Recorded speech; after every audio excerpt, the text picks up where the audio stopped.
Bismillahirrahmanirrahim. Assalamualaikum warahmatullahi wabarakatuh.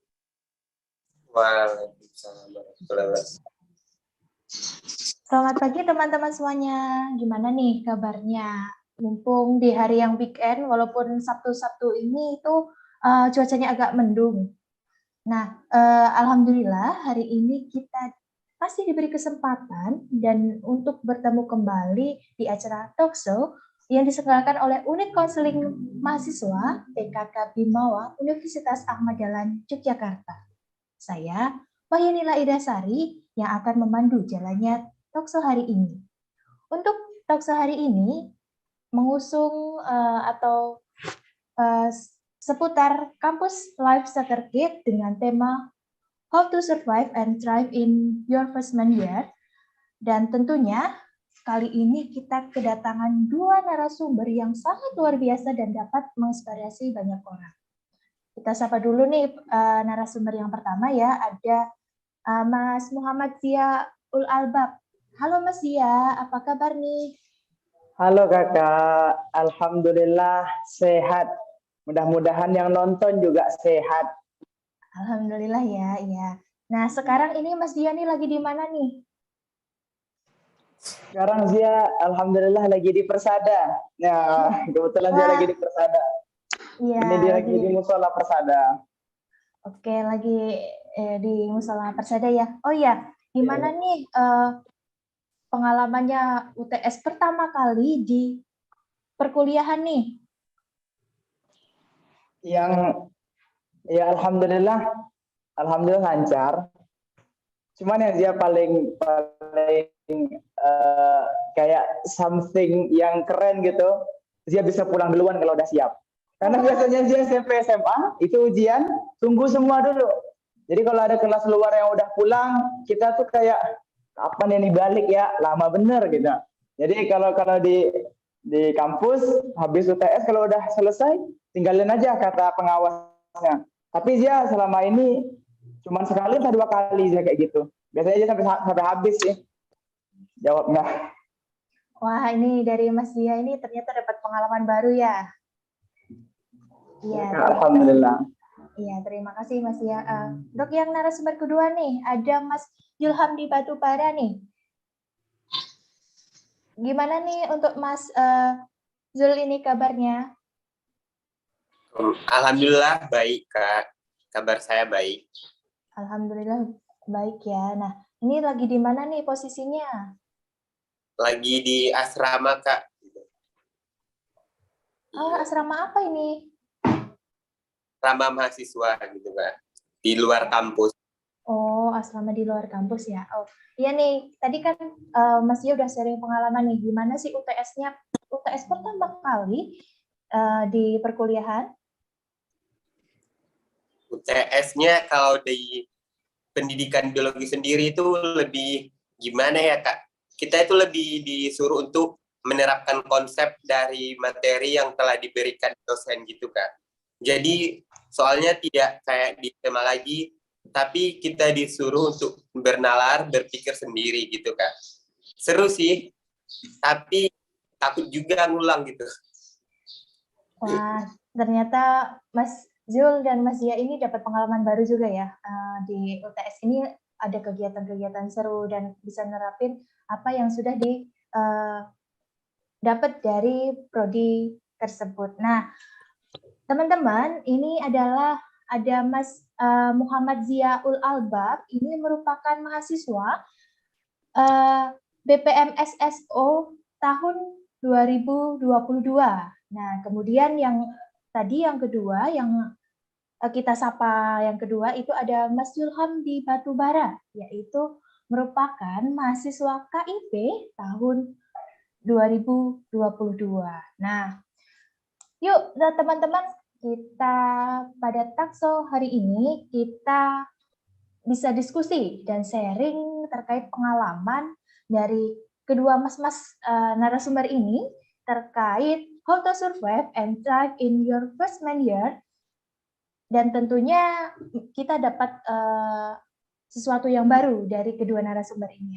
Untuk lebih jelasnya lagi, untuk yang pertama, kita tanya dulu nih kepada Mas Muhammad Ziaul Albab. Saya panggilnya Mas Zia saja ya. Iya Kak, silahkan Mas Zia. Nah, untuk Mas Zia ini dari prodi apa nih? Alhamdulillah, Zia dari Prodi Ilmu Hadis. Wah, dari prodi ilmu hadis ya. Nah, Mas Zia ini bisa sharing pengalaman nggak gimana perjalanan Mas Zia ini masuk di Universitas Ahmad Dahlan Yogyakarta ini? Jadi, Alhamdulillah, waktu itu bulan Januari kalau nggak salah Zia. Wah, ini kita udah kayak storytelling ini ya.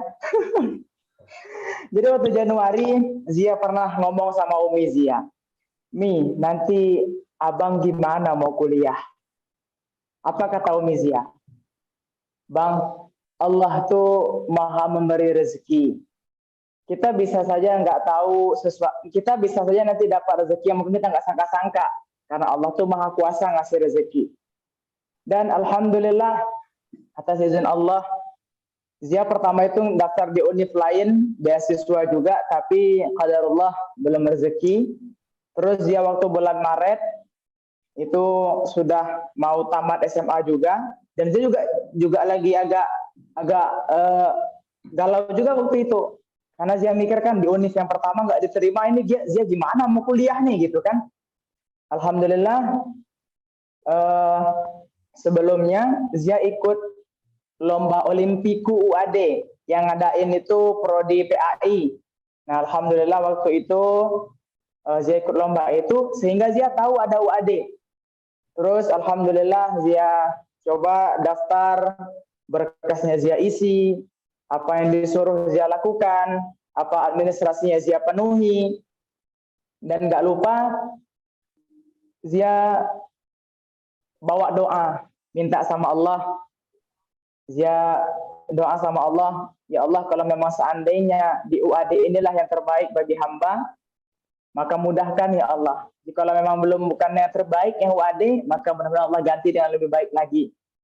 Alhamdulillah, dengan izin Allah, kemudian perantara doa sama Abi sama Umi juga, Zia sering musyawarah memang sama Abi sama Umi. Alhamdulillah, akhirnya bulan Mei tanggal 31, waktu adzan asar, Zia buka pengumuman, alhamdulillah Anda dinyatakan lulus waktu itu. Alhamdulillah. Wah, menarik sekali nih pengalaman atau cerita dari Mas Dia sendiri nih. Nah, boleh sharing nih, gimana sih Mas Dia ini sebagai mahasiswa baru itu beradaptasi dengan dunia perkuliahan yang ada di UAD ini? Kan biasanya ada kultur shock nih yang dialami di awal perkuliahan nih. Bagaimana sih Mas Dia untuk cara beradaptasinya? Jadi kalau Umi Zia ngajarin, kata Umi Zia bilang, kita itu setiap kita rambut sama hitam, tapi hati siapa yang tahu. Kalau seandainya kita jumpa sama orang, kuatkan rasa di hati kita tuh, karena yang kita rasa mungkin oke, bagi orang lain belum tentu oke. Nah, maka ketika Zia sampai di sini, maka kalau bahasa kita, Zia nggak so asik. Nggak so asik. Tapi juga nggak diam-diam banget. Maksudnya gimana? Maksudnya kalau so asik tuh kan kayak asal jumpa, langsung kita kayak apa gitu, enggak. Tapi Zia juga nggak diam-diam banget. Jadi Zia pelan-pelan coba tanya, Zia kenalan, seperti itu. Sehingga alhamdulillah lama-lama baru kita bisa paham orang ini begini orangnya. Ya mungkin nggak paham banyak, tapi paling tidak kita tahu sedikit beliau ini begini orangnya, sehingga kita bisa menempatkan diri ketika kita jumpa orang tersebut. Gitu. Wah, dari Mas Zia ini ternyata di awal-awalnya tuh beradaptasinya mulai dari kenalan dulu ya, dan mungkin bisa gabung ke teman-temannya. Nah, terus nih, menurut Mas Zia ini, hal apa sih yang membuat Mas Zia ini termotivasi dalam menjalani perkuliahan dan aktivitas sehari-hari?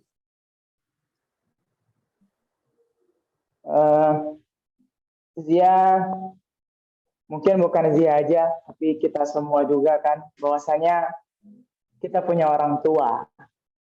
Dan kita adalah umat terbaik kata Allah, ya kan? Di Quran surah Ali Imran ayat 104, kuntum khairu ummah ukhrijat linnas, kita umat terbaik. Dan umat terbaik itu salah satu tugasnya adalah kita berdakwah, menyampaikan kebenaran, mencegah kemungkaran. Dan tentu itu butuh ilmu. Nah, maka insya Allah salah satu hal yang memotivasi dia sampai saat ini adalah support dari Abi sama Umi. Alhamdulillah support dari guru-guru Zia SMP, SMA, bahkan yang Ustaz Zia. Sampai di sini pun juga support mereka. Kemudian Zia juga niat mudah-mudahan Zia dan kita semua teman-teman yang nonton, apapun yang kita pelajari waktu kita kuliah ini, jangan sampai kita hanya sekedar tinggi titel, tapi nggak ada manfaatnya bagi orang.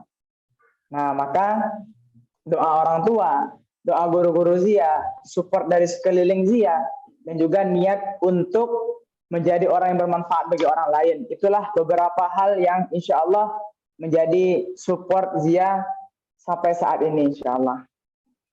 Wah, kalau tadi yang sudah diutarakan oleh Mas Zia ini, kalau yang membuat motivasi adalah orang-orang terdekat ternyata ya, kayak Umi, Abi, guru-guru Mas Zia dan Ustadz gitu ya. Nah, sekarang boleh lagi nih untuk sharing, apa sih target Mas Zia yang ingin diraih di tahun pertama dan selama berkuliah di Universitas Ahmad Dahlan ini?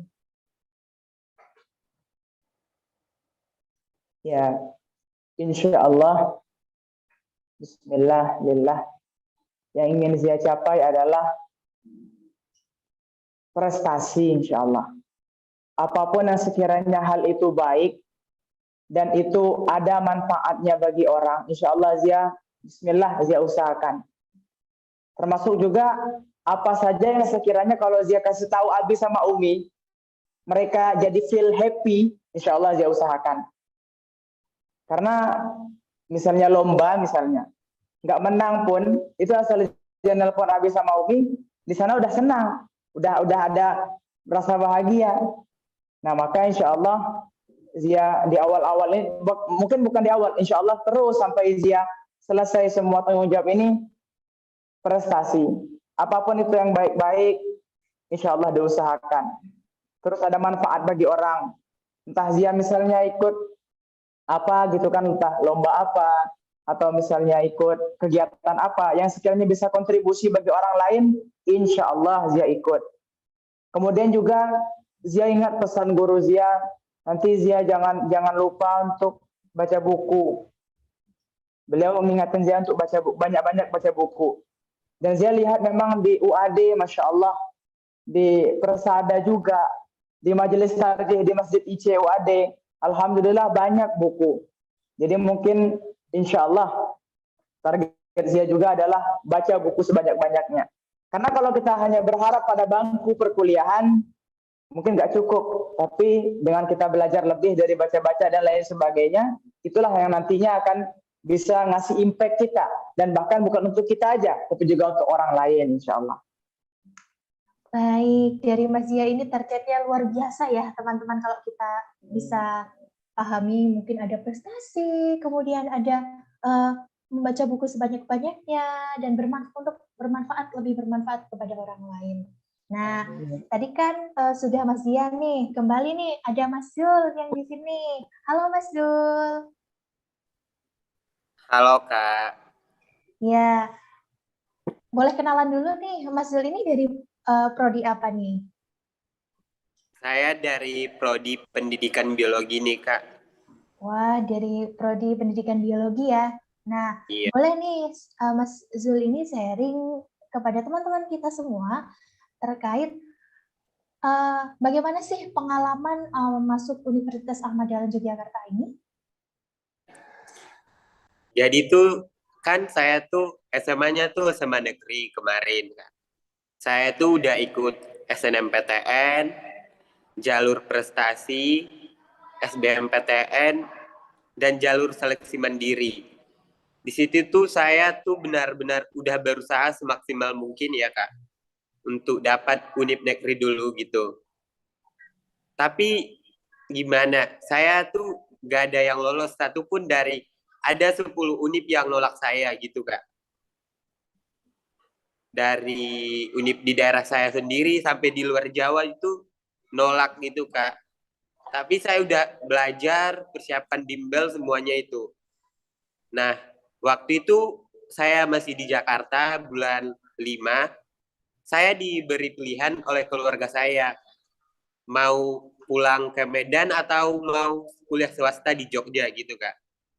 Saya belum ada nih apa nih dulu kemarin belum tahu Universitas Ahmad Dahlan gimana gitu Kak. Terus saya scroll IG dapat infonya ada jalur KIP kuliah gitu Kak. Kan saya apa nih secara finansial masih terkendala kalau kuliah di UAD mungkin. Jadi itu saya ikutin pendaftaran seleksi KIPKA itu. Ternyata saya kira itu tinggal sat-set aja masuk gitu Kak. Kayak univ negeri. Ada tesnya, ada 4 seleksi gitu Kak. Dari 2.000 orang yang lolos seleksi berkas hanya 200-an gitu Kak. Terus lanjut seleksi TKAD sama tes TUPEL. Itu. Terus diakhiri dengan seleksi wawancara hingga yang lolos tuh cuma 40-an orang gitu Kak. Setelah di UAD sih saya tuh merasa nyaman aja Kak gitu. Dapat univ saya bisa belajar lebih lagi gitu untuk mengenal Muhammadiyah gitu Kak.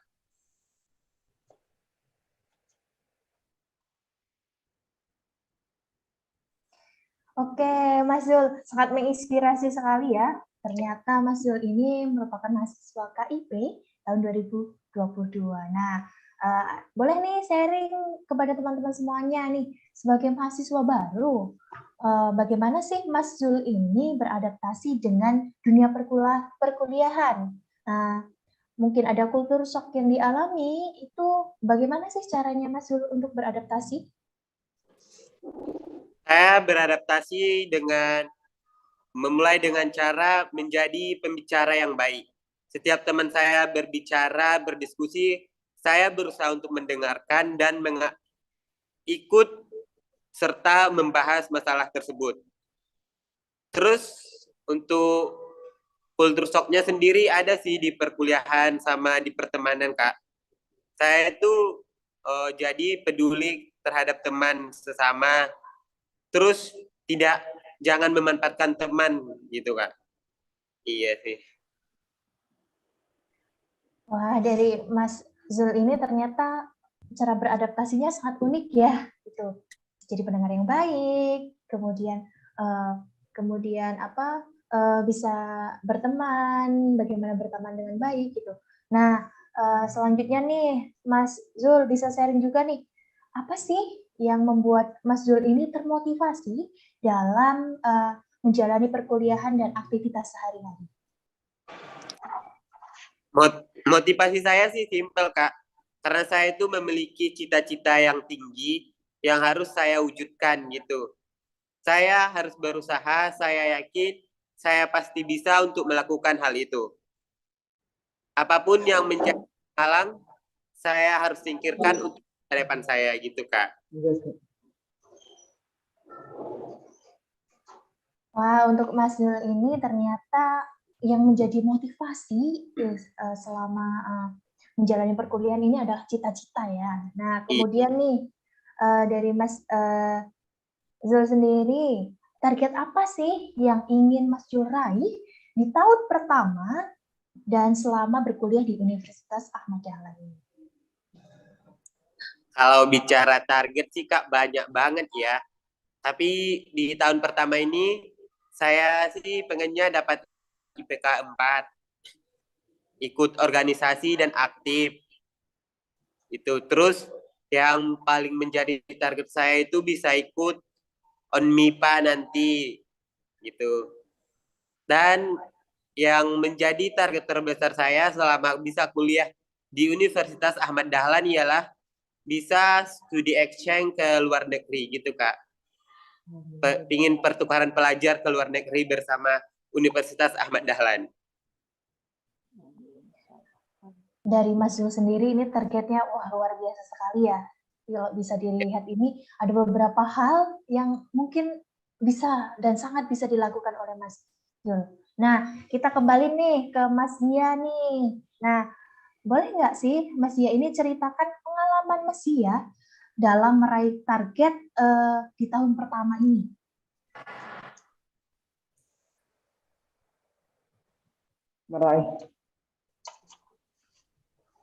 Meraih target di tahun pertama ya Kak ya. Ya, alhamdulillah Allah izinkan Zia waktu itu prestasi pertama di UAD itu kemarin ada lomba bikin video dari Masta P2K. Nah itu Zia pas tahu info, Zia masih di Dumai, di tempat Zia di kampung Dumai Provinsi Riau, masih di sana Zia. Zia mikir ini sebelum Zia berangkat ke Jogja, video udah harus siap. Ya jadi alhamdulillah Zia udah effortkan kali gitu loh bikin videonya.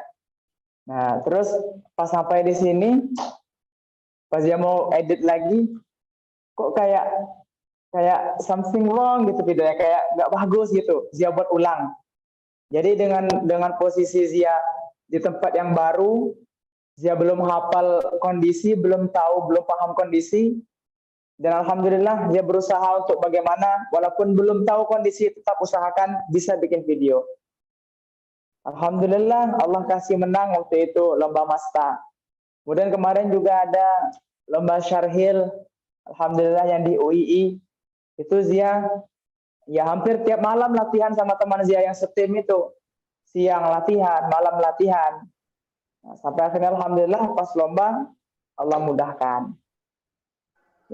Yang penting intinya sih Kak, ya Zia dari awal sampai sekarang itu apa-apa yang sekiranya Zia targetin untuk Zia buat, ya insya Allah Zia usahakan gitu loh. Nah, di bawa doa, minta kemudahan sama Allah, ceritakan sama Abi sama Umi, minta doa dari mereka, usahakan yang sebaik-baik kita. Kalau hasilnya baik, ya alhamdulillah, bersyukur. Kalau belum baik, sabar. Mungkin Allah punya rencana lain lebih baik lagi, insya Allah.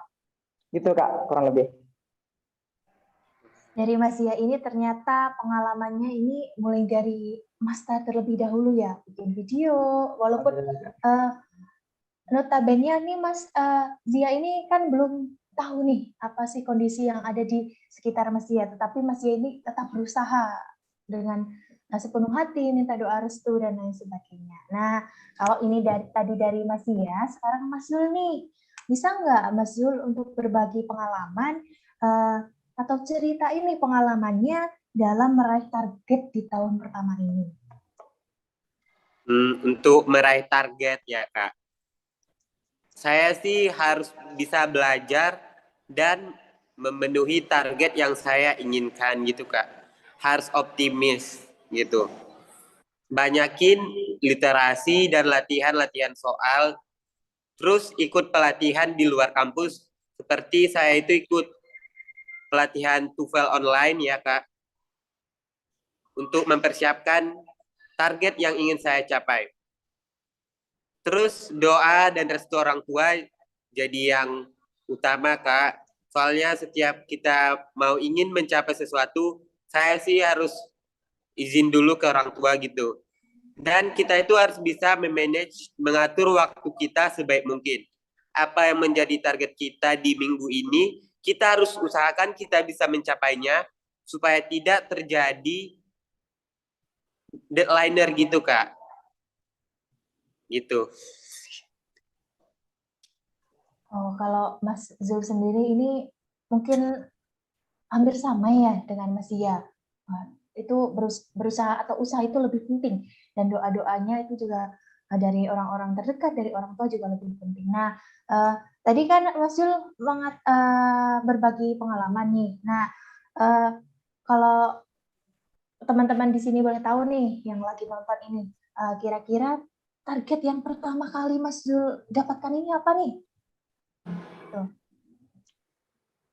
Saya Kak, targetnya saya Kemarin sih menang lomba event kreasi dari Duta Inspirasi Library gitu Kak.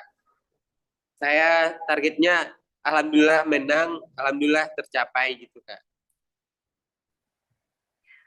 Luar biasa sekali ya nih Mas Zul ini. Nah, dari Mas Zul ini sendiri nih, pastikan dalam menjalani atau dalam melakukan segala sesuatu ini, itu kan pasti ada tantangan yang dihadapi. Nah, tantangan apa sih yang biasanya Mas Zul alami dalam mencapai target tersebut?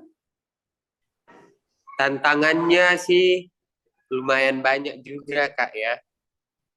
Terutama berasal dari diri saya sendiri.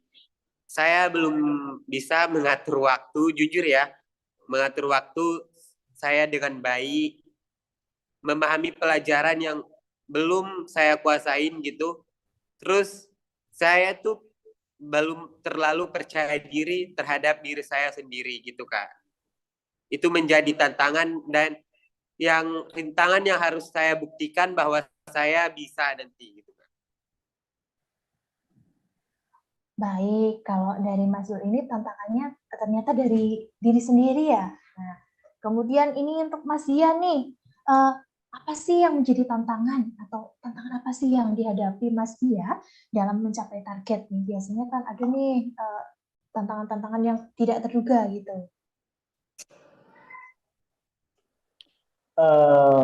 Kalau Zia pribadi, ya mirip-mirip sama Mas Zul tadi. Terkadang kita udah ngerencanain, pas lagi sibuk terpikir nanti kalau waktu luang mau bikin ini. Pas waktunya udah luang, malah bikin yang lain, nggak jadi produktif. Nah itu manage waktu. Kemudian motivasi. Zia terkadang kalau misalnya kurang motivasi gitu kan, kadang kayak dah gitu. Tapi ya insya Allah kembali lagi niat kita apa, nah, baru usahakan lagi. Paling gitu sih Kak, manajemen waktu sama motivasi. Terus kalau misalnya kalau misalnya ada lomba yang berhubungan sama video, Zia alhamdulillah kalau di Dumai, alhamdulillah Zia ada teman-teman yang setim Zia itu untuk produksi video. Nah, tapi sekarang ya karena semuanya juga pada yang kuliah, pada yang kan misah. Jadi Zia tantangan Zia sekarang ini sendiri Zia bikin videonya. Paling kalaupun sama teman, ya siapa yang bisa Zia minta tolong gitu. Nah, paling gitu Kak. Oke, dari Mas Dia ini sendiri ya, tadi udah menyebutkan tantangannya nih. Nah, gimana sih Mas Dia ini menghadapi tantangan atau cara mengatasi tantangan tersebut ini dengan sebaik-baiknya ini gimana sih? Kan mungkin teman-teman pada kepo kan atau pada ingin tahu nih, Mas Dia ini kalau ngadapin tantangannya seperti itu tuh harus gimana sih gitu?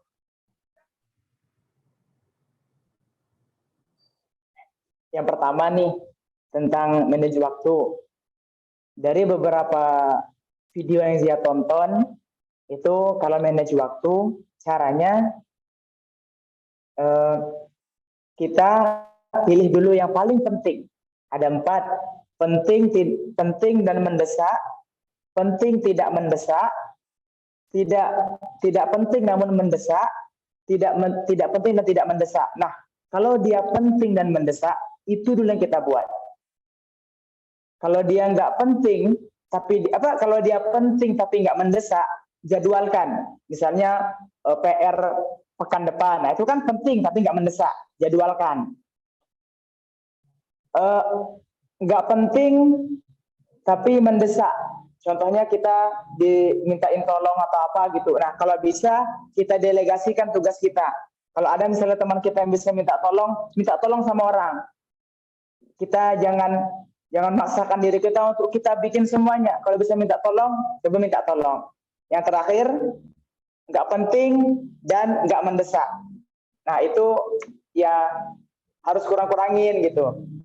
Misalnya kayak ya main atau apa gitu kan, yang sejenisnya dikurang-kurangin. Itu yang pertama. Ini untuk kita semua juga, untuk saya pribadi khususnya. Manajemen waktu. Yang kedua, motivasi. Kalau Zia pribadi biasanya Zia telepon habis sama Umi, minta doa. Melihat senyum mereka tuh insya Allah, apalagi teman-teman juga pastikan melihat senyum mereka itu tuh insya Allah ada feel vibes yang kayak positive vibes kita dapetin gitu. Nah, minta nasihat dari guru kita kah, atau ustadz kita kah, atau siapa yang kita percayai, minta nasihatnya. Nah, nasihatnya insya Allah impact-nya besar tuh bagi kita. Nasihat itu kan ibaratnya obat. Kadang pahit emang nasihat, tetapi impact-nya besar. Yang ketiga, tantangan Zia buat video misalnya. Ya insya Allah, kalau misalnya Zia susah buat video, Zia biasanya minta tolong sama teman. Siapa yang sekiranya bisa nolongin dan dia bersedia gitu. Jangan kita sembarang minta tolong sama orang, mana tahu dia nanti lagi capek atau lagi apa kan. Nah, minta tolong sama teman-teman. Kalau bisa sendiri, sendiri. Tapi kalau memang minta tolong, cari siapa yang bisa bantuin. Gitu kurang lebih, Kak. Wah, jadi Mas Zia ini ada beberapa hal atau cara untuk mengatasi tantangannya yang mungkin bisa juga dilakukan oleh kita semua. Nah, kembali nih ke Mas Zul. Tadi kan kita bicara tentang tantangan ya, Mas Zul. Nah, gimana sih cara Mas Zul ini untuk mengatasi tantangan-tantangan tersebut?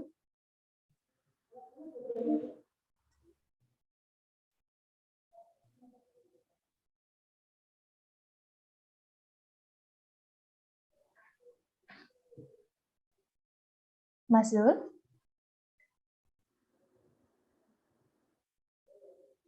Untuk mic-nya masih mute. Ya Kak, sorry Kak.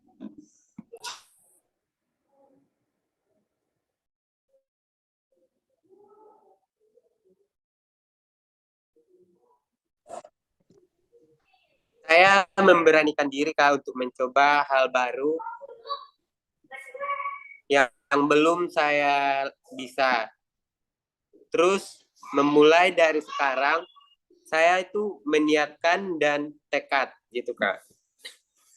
Terus belajar dari orang-orang yang berprestasi, sering membaca profil dari orang-orang tersebut, supaya saya bisa juga seperti mereka gitu Kak. Terus saya tuh berusaha menjauhkan hal-hal yang menjadi penghambat saya dalam mencapai target itu, Kak.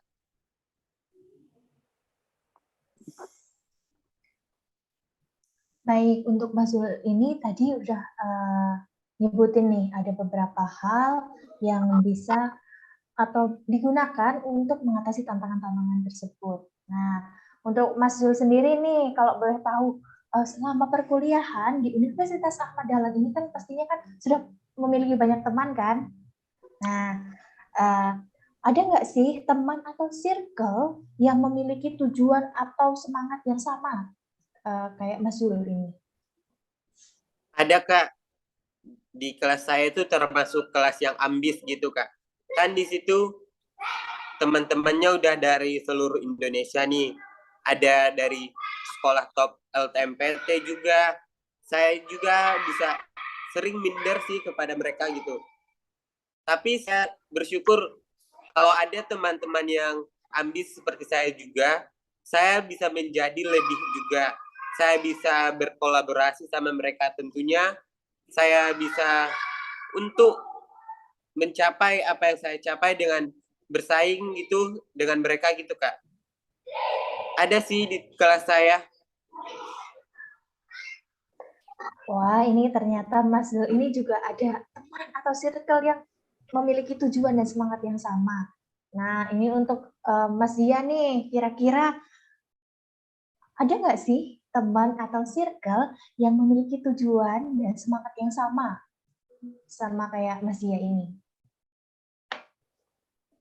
Ya, alhamdulillah untuk di teman kelas, insya Allah ada beberapa teman Zia yang Zia lihat memang ya insya Allah mereka juga punya niat, punya tekad. Dan terkadang Zia melihat mereka ya jadi reminder juga buat Zia gitu kan. Itu secara khusus di kelas. Nah, kemudian untuk yang di asrama, di Persada ini maksudnya Kak. Alhamdulillah Saya bersyukur banget Allah izinkan bisa tinggal di asrama ini. Karena circle-nya di sini kan pagi kita udah baca Quran bareng, malamnya ada kajian bareng. Jadi tujuan kita sama, niat kita sama, dan kita sama-sama berusaha untuk jadi yang terbaik. Bukan hanya untuk dunianya baik, tapi akhiratnya juga baik. Nah, jadi teman-teman di kelas tuh kan bantu support. Ya, jadi kita duniawi kita tuh kayak alhamdulillah growth. Nah, di Persada juga bantu untuk kita niat kita untuk akhirat growth juga. Jadi insya Allah sama-sama semuanya support, punya niat tujuan yang sama insya Allah. Menarik ini untuk dua narasumber kita ya. Tentunya circle pertemanan yang ada di dekat-dekat Mas Zia maupun Mas Zul ini ternyata saling support untuk tujuan dan semangat yang sama. Nah, untuk Mas Zia sendiri nih, tadi kan sudah ada nih, Mas Zia sudah berbagi pengalaman tentang circle atau pertemanan yang ada di sekitar Mas Zia.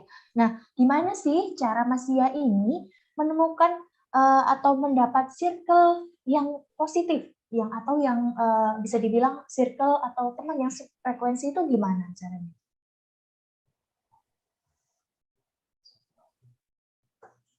Jadi untuk Zia pribadi dan teman-teman yang menonton, kita bisa melihat, kita bisa merujuk pada salah satu hadis Rasulullah, bahwasanya Rasulullah mengajarkan kepada kita perumpamaan dua teman itu tuh apa? Perumpamaan teman itu tuh ibarat tukang parfum sama tukang bikin besi. Kalau kita berteman sama orang jual parfum, walaupun kita mungkin nggak dapat parfum dari dia, kita bisa beli. Kalaupun nggak beli, kita bisa dapat bau harum dari parfum yang dia jual, ya kan? Nah, kalau kita berteman sama tukang besi, dia nganu-nganu besi itu kan bisa jadi kita kena apinya, panas. Kalaupun nggak kena api, bau las-las itu kan bau besi gitu kan. Nah, artinya apa? Kalau Zia dan juga teman-teman semua, kita bisa cari teman, lihat bagaimana ketaatan dia kepada Allah dan Rasulnya. Lihat dia, cari dia di masjid, lihat apa kebiasaan dia. Kalau sekiranya kita lihat dia, ya Allah sholatnya rajin, ya Allah ngajinya rajin, Masya Allah, dekatin dia.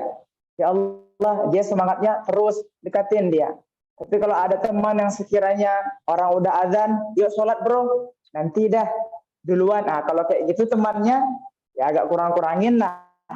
Ya karena juga di samping kita itu tadi, kita berusaha nyari teman yang baik, ya kan? Kita juga harus berusaha untuk ninggalin teman-teman yang buruk. Jadi intinya, cari teman-teman yang baik, lihat bagaimana ketaatan mereka kepada Allah dan Rasulnya. Bagaimana aktivitas mereka, kebiasaan mereka. Kalau baik, kalau sesuai dengan syariat, kalau bagus, ambil. Itu kurang lebih. Wah, ini dari Mas Zia ini sangat luar biasa ya. Dalam menemukan pertemanan atau circle-nya itu bisa dimulai dari melihat bagaimana ketaatan kepada Allah dan Rasul, kemudian kebiasaan sehari-hari. Nah, sekarang kita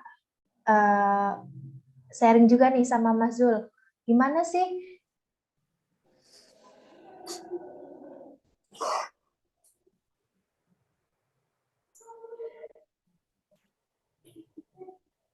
baik, untuk Mas Zul, ini tadi kan Mas Zia kan sudah berbagi pengalaman nih, cara menemukan atau mendapat circle yang sefrekuensi, yang positif gitu. Nah, untuk Mas Zul sendiri nih, gimana sih caranya menemukan atau mendapatkan circle pertemanan yang positif dan sefrekuensi begitu? Saya sih lihat teman-teman saya, Kak, gimana mereka caranya belajar, cara mereka beradaptasi di lingkungan sekitar gitu. Jika mereka rajin belajar, rajin sholat tadi, berarti itu kita harus dekatin biar kita dapat teman-teman yang positif juga. Terus kita itu kan pasti kalau berteman tuh sering cerita-cerita tentang apa nanti masa depan, planning ke depannya gitu, Kak. Jadi itu kalau kita punya tujuan yang sama dengan orang itu, berarti kita itu cocok dan satu frekuensi sama dia gitu. Kita harus lihat apa yang menjadi tujuannya ke depannya. Apa yang dia inginkan dari kita nantinya jika berteman gitu Kak. Apakah menguntungkan bagi kita? Apakah kita akan mutualisme saling memberi, mendukung gitu Kak? Atau malah merugikan sebaliknya? Gitu aja sih Kak. Baik, dari Mas Zia dan Mas Zul ini ternyata hampir-hampir mirip ya. Gimana sih cara menemukan circle atau pertemanan yang positif dan sefrekuensi. Nah, sekarang boleh nggak sih Mas Zul ini berbagi tips dan trik menentukan target selama perkuliahan atau selama studinya dan cara meraihnya tuh gimana sih gitu. Boleh dong kita tahu gitu. Tips dan trik ya Kak. Di sini tuh ada 4 dari saya tips dan trik untuk mencapai target selama perkuliahan nantinya. Yang pertama itu kita harus merencanakan dan jadwalkan waktu belajar. Kapan kita belajar ini dan yang lainnya. Kita harus mempunyai planning jadwal gitu. Yang kedua yaitu belajar, kalau kita belajar itu harus memiliki tujuan. Kita tuh belajar tujuannya untuk mendapat ilmu dan untuk diri kita sendiri. Jangan kita belajar hanya asal-asalan, itu percuma saja gitu Kak. Yang ketiga, kita jangan menunda waktu belajar yang sudah direncanakan. Kita udah merencanakan, udah punya tujuan, tapi kita malah menunda waktu. Itu sama saja hasilnya nol. Terus untuk mencapai target itu kita harus berani mencoba hal baru, berani untuk membiasakan diri dengan keadaan, dan berani untuk menciptakan yang baru dan membuktikannya dari diri kita sendiri Kak. Itu sih Kak triknya. Trik. Oke, dari Mas Zul ini tadi ada beberapa hal yang menarik, yaitu tips dan trik menentukan target. Yang pertama itu Mas Zul biasanya belajar, menentukan tujuan, kemudian jangan menunda waktu, dan lebih fokus. Kemudian tadi kan sudah Mas Zul nih, sekarang nih geser lagi nih ke Mas Zia. Mas Zia ini kira-kira tips dan trik apa sih yang dapat digunakan untuk menentukan target selama studi atau selama perkuliahan dan cara meraihnya gimana sih gitu? Oke, sebelumnya terima kasih untuk Mas Zul ya. Alhamdulillah Zia dapat insight baru. Insya Allah. Memang luar biasa kalau orang-orang berprestasi ini. Bahasanya agak tinggi dikit. Terima kasih Mas Zul ya. Oke, di samping yang Mas Zul sampaikan tadi, kalau Zia pribadi juga Zia juga masih belajar untuk mengamalkan apa yang Zia ucapkan ini. Bukan berarti Zia udah lebih baik daripada teman-teman semua, tidak. Kita sama-sama belajar. Kalau Zia pribadi, catat. Kita mau ngapain, catat. Ya, biasanya kalau misalnya ada kegiatan apa, ada target apa, dicatat. Nanti kita baca. Terus kita coba mulai dari yang kecil dulu.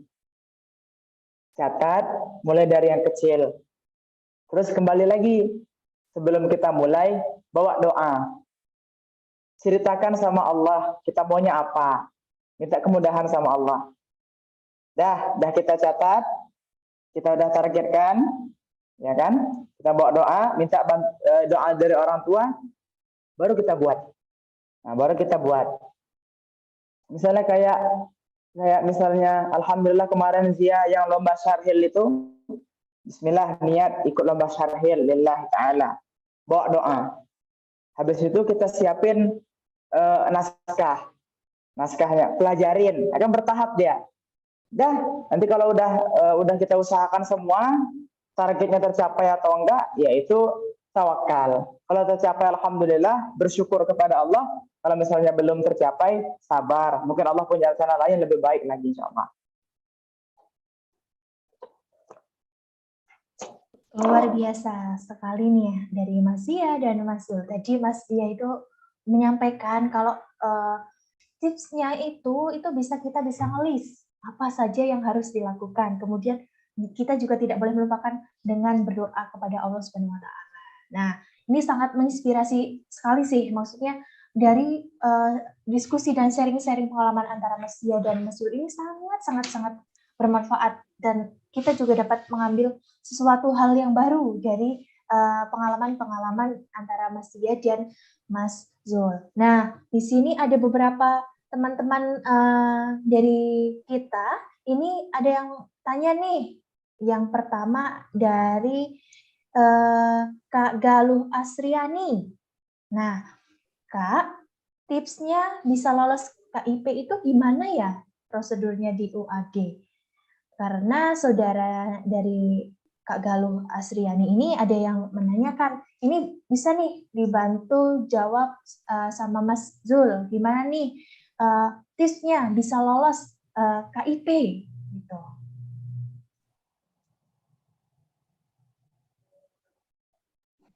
Tips lolos KIPKA ya Kak. Terima kasih Kak sudah bertanya.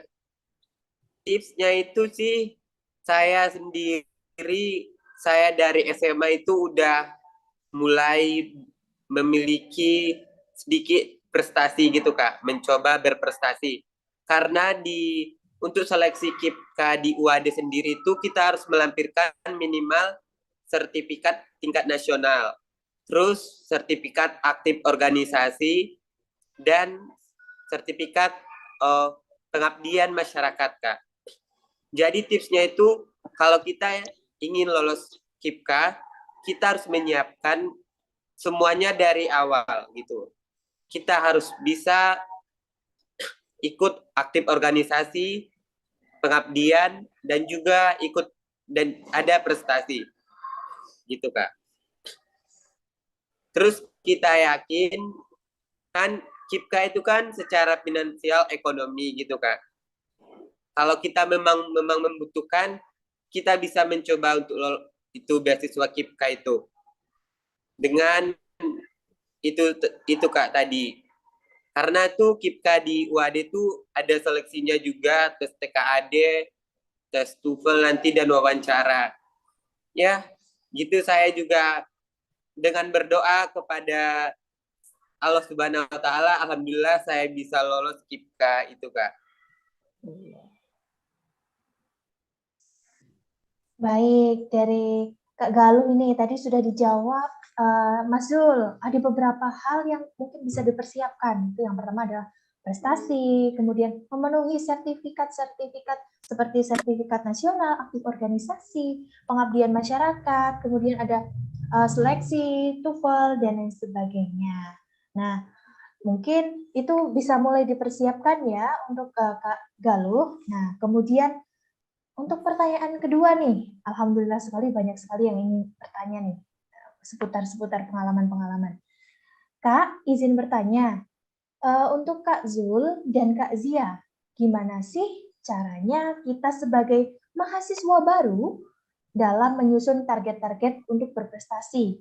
Dan gimana sih cara biar beradaptasi di berbagai circle pertemanan, karena kan tidak menutup kemungkinan bahwa circle-circle yang ada itu akan mempengaruhi perjalanan perkuliahan begitu. Mungkin dari Mas Zia dulu nih.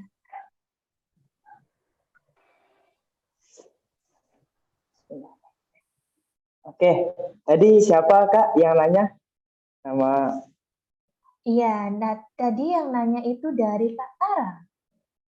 Oke, baik. Bismillah. Oke, Kak Tara, mudah-mudahan dirahmati oleh Allah Subhanahu wa taala.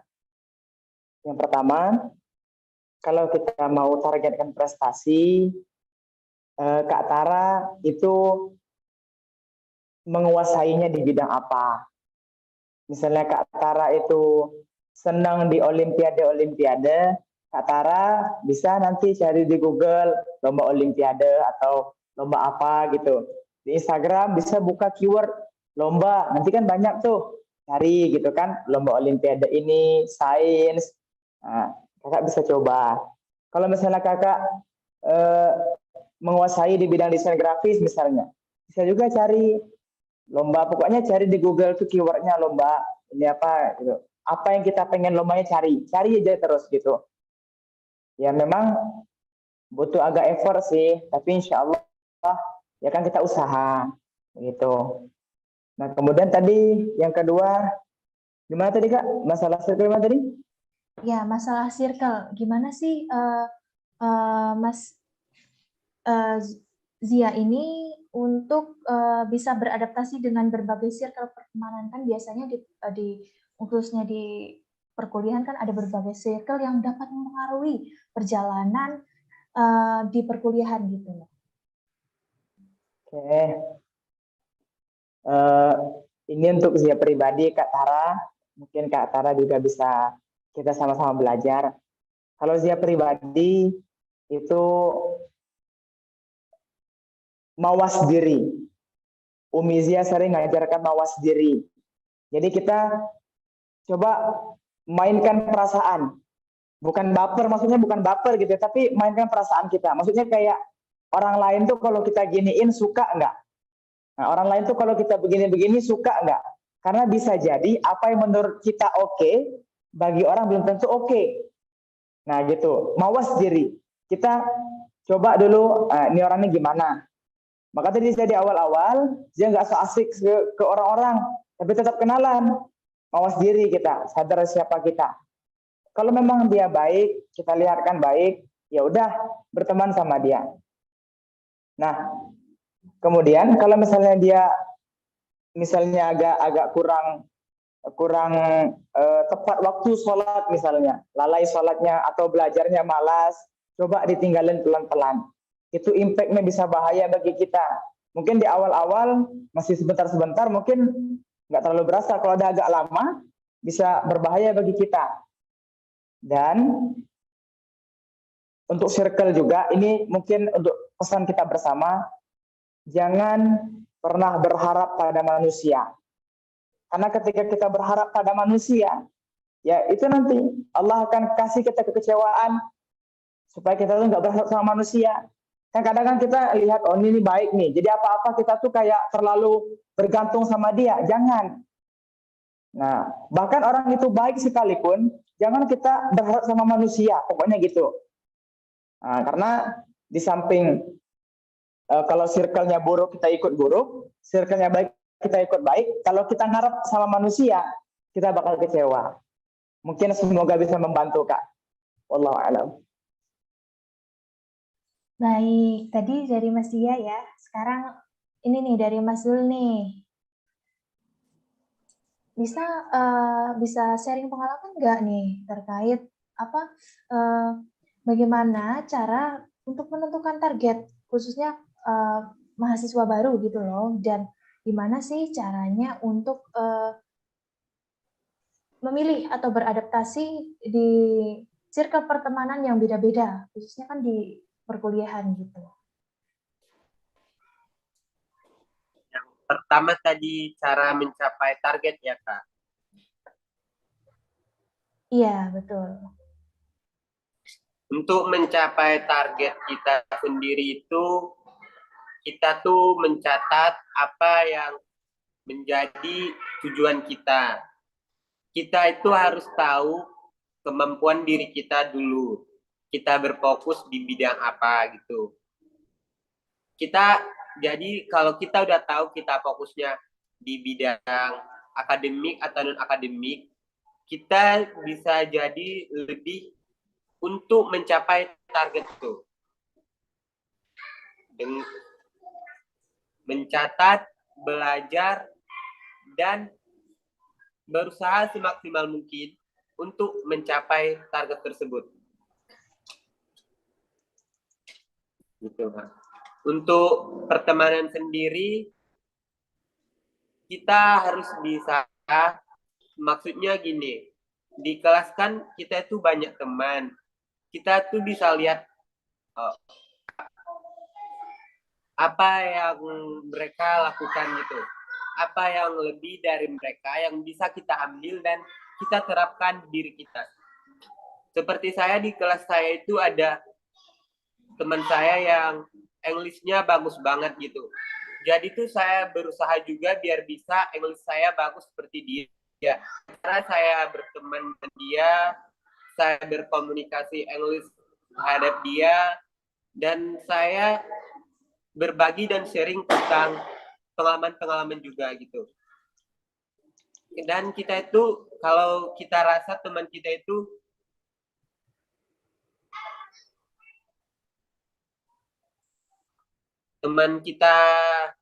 memiliki hal yang di luar batasnya, kita bisa menjauhin biar kita tidak terpengaruhi gitu.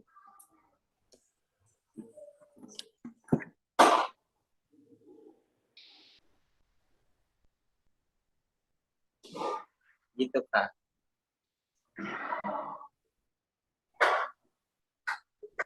Oke, untuk Mas Zul ini, Mas Zul ini bisa nggak untuk kameranya diberdirikan? Iya, Kak, bentar, Kak. Iya. Kurang briefing nih, Kak. Iya. Nah, selanjutnya ada lagi nih pertanyaan dari Kak Galuh lagi. Ternyata Kak Galuh ini sangat semangat dan kepo. Ini Kak Zia dan Kak Zul, kalau dari awal kita kan belum tahu mereka bagaimana pergaulannya. Nah, tapi kita udah gabung nih dengan pertemanan itu. Mau ngejauh itu nggak enak, tapi pertemanan itu udah tidak sehat. Itu gimana ya, Kak Zia dan Kak Zul?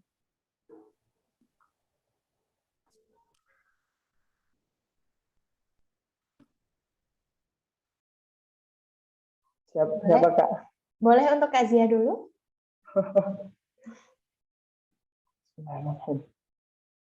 Oke, Kak Galuh, ini bersifat ya bukan suatu hal yang pasti. Maksudnya kalau kita buat ini belum tentu langsung jadi gitu. Tapi ini berproses. Kalau misalnya kita ada circle, terus mereka udah tahu kita kan, oh ini rupanya nggak bener nih, mau ngejauhin juga nggak enak. Ya bener sih Kak, memang kadang nggak enak juga. Cuman ya cobalah kita pelan-pelan. Karena rasa nggak enak kita saat ini justru lebih bagus itu yang kita turuti daripada kalau kita maksudnya lebih baik kita merasa nggak enak karena ninggalin daripada besok kita nggak enak gara-gara berteman sama mereka. Nah, saya ulangi, lebih baik kita nggak enak karena menjauhi mereka saat ini daripada kita nggak enak pas besok nyesal kita gara-gara teman sama mereka. Ya memang sih Kak, itu nggak mudah memang. Dia ngomong gini bukan berarti dia langsung apa gitu, enggak. Memang nggak mudah. Pelan-pelan. Coba pelan-pelan. Kalau misalnya dia ngajak nongkrong. Orang udah azan. Kita ajak sholat. Dia bilang nanti. Nah, kalau sekali dua kali kita ajak sholat, dia masih melalaikan sholat. Besok kalau dia ajak nongkrong lagi, minta sama dia waktunya habis sholat. Kenapa? Supaya kita nggak lalaikan sholat. Tuh. Nah, kalau dia nggak mau juga, nggak usah ikut nongki. Nah, itu contohnya Kak. Jadi insya Allah kita usaha untuk yang baik-baik itu insya Allah Allah kasih kemudahan. Memang Kak ini nggak mudah, saya akuin juga. Memang nggak mudah, tapi kita sama-sama belajar insya Allah. Gitu kan lebih Kak. Baik, dari Mas Dia ini ada beberapa hal yang perlu ditekankan ya. Nah, kita geser nih ke Mas Zul. Nih, Mas Zul, kan di awal pertemanan kan biasanya kan kita nggak tahu nih pergaulannya seperti apa. Dan kita udah terjun di pergaulan itu. Terus ada satu waktu kita tuh mau ngejauh itu tapi nggak enak gitu karena pertemanan itu tuh atau pergaulan itu tuh sudah tidak menyehatkan. Itu gimana nih kalau menurut Mas Zul? Gitu ya, emang ya gitu. Saya juga rasa nggak enak itu nggak enak banget gitu. nggak enak buat nolak, nggak enak buat nolak permintaan itu, nggak enak nolak pertemanan itu gitu ya. Emang sih awalnya itu kita itu nggak enak ya. Tapi menurut saya sendiri ini, kita harus sedikit antisipasi atau bisa lebih, bukan egois ya, harus bisa mementingkan diri kita gitu. Kalau kita lama-lama nimbrung sama orang-orang yang merugikan kita, kita juga yang akan rugi nantinya. Mereka kan cuman ketawa, nggak tahu apa yang kita rencanain gitu. Diri kita sendiri yang bisa tahu. Kita kan punya rencana, kita harus memilih teman-teman gitu. Dengan itu kita bisa jauhin secara pelan-pelan. Kita bukan jauhin segalanya, tapi kita masih bisa berteman sama mereka gitu kan.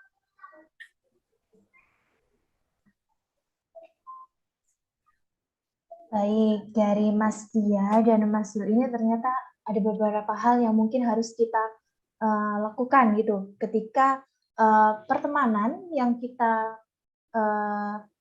ada di sekitar kita atau kita sudah masuk ke pertemanan itu sudah mulai tidak sehat. Nah, ini sangat luar biasa ya teman-teman semuanya. Ini dari kedua narasumber ini sangat-sangat inspiratif dan sangat membangkitkan motivasi, di mana dari beberapa pengalaman yang sudah di-sharingkan oleh Mas Dia dan Mas Zul ini ada beberapa hikmah atau beberapa pesan-pesan yang dapat kita ambil. Nah, tentunya kita juga harus senantiasa menjaga diri kita, terutama di pertemanan, kemudian bagaimana kita harus membangkitkan motivasi dalam perkuliahan atau aktivitas di dunia perkuliahan, kemudian tentunya kita harus banyak-banyak berdoa, seperti itu. Baik, terima kasih untuk kedua narasumber kita, tentunya dari Mas Dia dan Mas Zul.